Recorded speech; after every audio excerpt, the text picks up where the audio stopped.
Alrighty dighty, Math 6 coming to you live with our last video before spring break. Yay! Okay, today we are telling and renaming time. So again, we're going to have some conversion rates, which we're probably going to be familiar with. So I'm just going to reveal them to you now. We know that 1 minute is 60 seconds, an hour is 60 minutes, and a day is 24 hours. Now, because of this, we can go from our larger unit, days, to seconds. We know, going from larger to smaller, we're going to multiply, right? Go from smaller to larger, we're going to divide. So if I've got 1 day, how many seconds is that? Well, I would go day has 24 hours. Going from 24 hours to minutes, I would multiply. Then going from minutes to seconds, I would multiply again. So 24 times 60 times 60, it's going to be really big, right? Okay. So again, if I have 7 hours and I'm looking to see how many minutes that are, then going from my big units to my small ones, I'm going to multiply. So I have hours and I want minutes. So I'm going to multiply 7 times 60, which is 420 minutes. Okay. Now, what if I have 72 hours? How many days will that make up? Well, going from small units to big, I'll divide. So I have 72 hours, and I want days, so I'm going to divide by my ratio number, which is 24, which it turns out to be 3 days. It really looks weird that I didn't write my 7 with a little. There we go. That's better. Okay.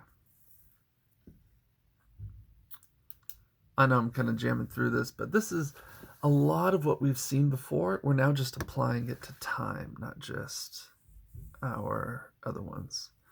Now, what if we're adding or subtracting? Right? You'll have questions where you're traveling from here to another city, and then from that city to a third, and you have to add up all of your travel time. Well, what it will look like is doing something like this. So let's say I've got 3 hours and 25 minutes, and I'm adding 4 hours and 50 minutes. Well, again, I'm going to add my minutes first. That's going to give me 75 minutes and 7 hours, but 75 minutes is larger than our threshold, so it's going to carry over. I'm going to subtract 75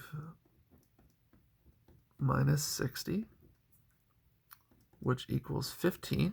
So I'm subtracting 1 hour. 1 hour. So I'm going to add an hour, and I'm left with 15 minutes. Bada bing, bada boom. So my total answer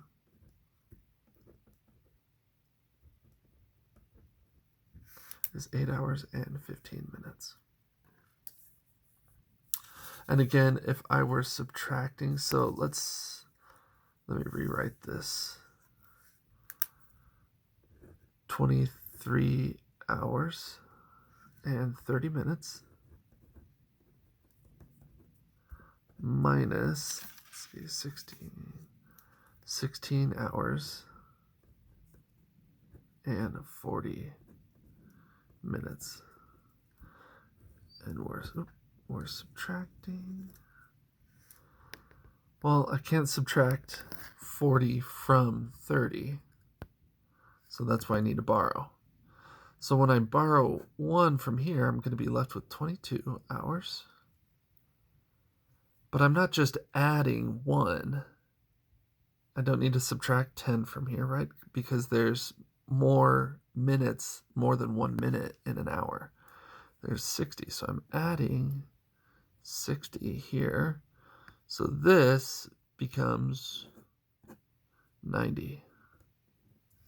Okay, and that's what I've done here.